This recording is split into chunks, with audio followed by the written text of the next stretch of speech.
श्री कृष्ण कहते हैं कि जो घड़ा आधा भरा होता है वह ज्यादा बसता है और जो पूर्णता भरा वह मौन रहता है।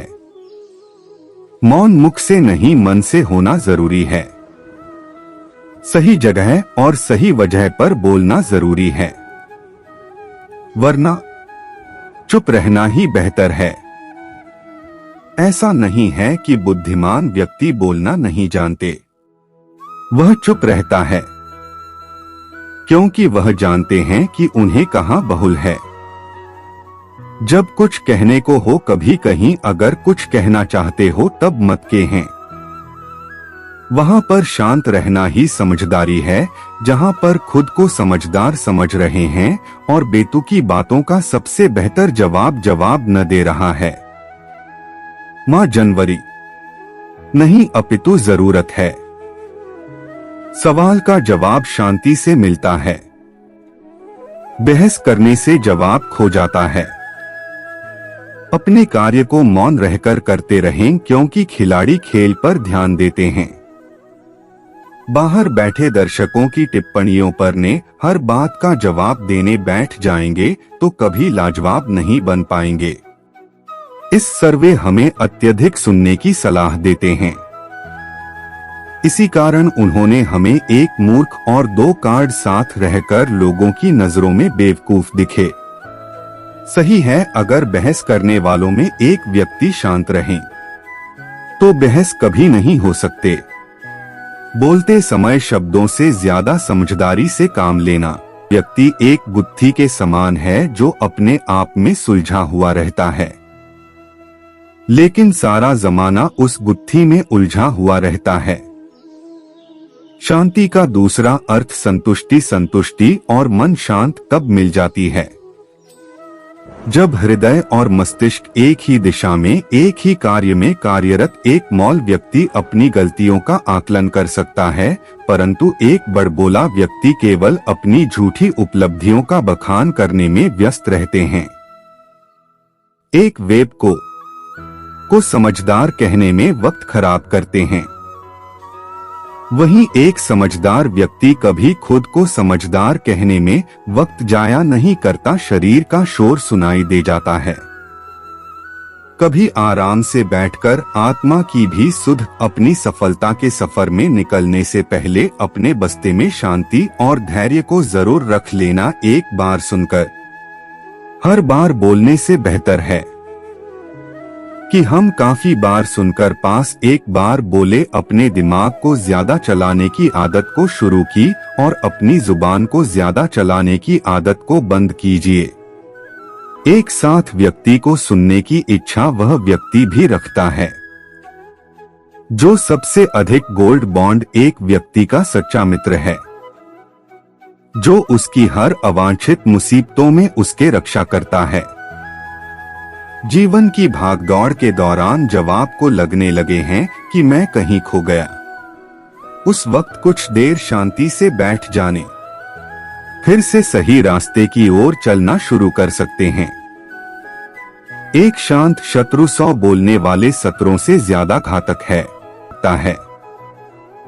दूसरों पर हो रहे अत्याचारों को चुपचाप देखने वालों, याद रखना वक्त का अर्थ है। राइस गलती भी कर दें तो कोई कुछ नहीं कहता और गरीब कुछ सही भी करते हैं तो सबको गलत लग जाता है। 4 उसी पर ज्यादा होते हैं जो चोटों को छुपाए फिर थे। अत्याचारों को शांति से बैठकर देखने सहज उनके खिलाफ आवाज उठाई जाए। झाड़े बोलना कमजोरी है, परंतु निडर होकर सत्य बोलना एक दिव्य शक्ति है। मुझे अकेले रहना पसंद है।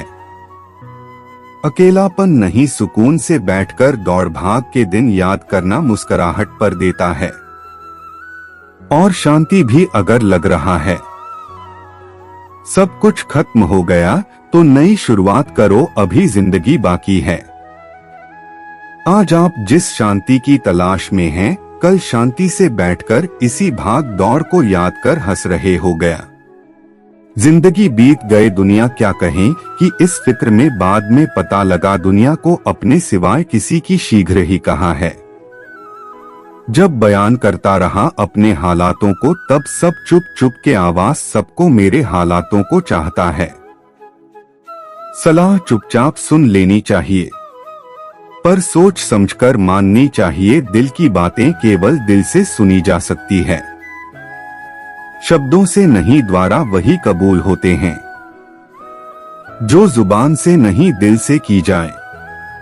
बिना कहे ही जो सब कुछ कहते हैं, वही सच्ची मोहब्बत होती है। झूठ और सच में सिर्फ इतना सा फर्क है, जीने नहीं देते। एक समय की बात है, एक गरीब आदमी था। वह रोज अपने गुरु के आश्रम जाकर वहां साफ सफाई करता और फिर अपने काम पर चला जाता था। अक्सर वो अपने गुरु से कहता, मुझे आशीर्वाद दीजिए, मेरे पास ढेर सारे धन दौलत आशाएं। एक दिन गुरु ने पूछ ही लिया, क्या तुम आश्रम में इसलिए काम करने आते हैं?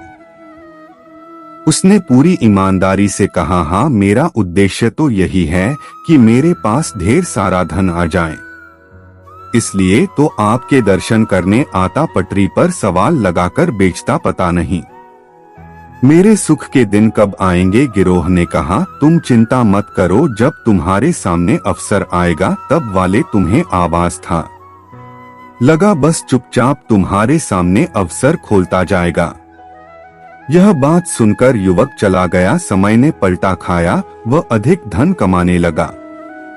इतना व्यस्त हो गया कि आश्रम में जाना ही छूट गया। कई वर्षों बाद वह एक दिन वहीं आश्रम पहुंचा और साफ सफाई करने लगा। गुरु ने बड़े आश्चर्य से पूछा, क्या बात है, इतने पर सुबह याद आया, सुना है बहुत बड़े शेर बन गए। व्यक्ति बोला, बहुत धन कमाया, अच्छे घरों में, बच्चों की शादियां के पैसों की कोई कमी नहीं। का दिल में चाहे नहीं ऐसा लगता था। रोज सेवा करने आता रहा हूँ बराबर सका। गुरुजी, आपने मुझे सब कुछ दिया पर जिंदगी का चयन नहीं थे। गुरु ने कहा, तुमने वह भागा ही का था, जो तुमने मांगा वह तुम्हें मिल गया था। फिर आज यहाँ क्या करने आया? उसकी आंखों में आंसू भर आए कि शांति सबसे अनमोल है, इससे हमें क्या सीख मिलती? मन की शांति सबसे अनमोल है। जो व्यक्ति अपने मन को शांत कर लेता है और किसी भी चीज के मुकाबले में धनवान होता है। जब व्यक्ति अपने मन को शांत करता है तो उसका सोचने का तरीका सकारात्मक होता है और मानव जीवन में कई प्रकार की चुनौतियों और परेशानियां होती हैं। लेकिन जो व्यक्ति अपने मन को संतुलित रखता है, इन चुनौतियों का सामना करने में सफल होता है। इसलिए धन, सम्मान या किसी अन्य सामग्री वस्तु से ज्यादा महत्वपूर्ण है कि वह व्यक्ति अपने मानसिक स्वास्थ्य का ख्याल रखें और अपने मन की शांति को महत्वपूर्ण बताते हैं। दोस्तों, उस व्यवस्थित है, मिलते अगले वीडियो में, अपना ख्याल रखेगा। जय श्री कृष्णा।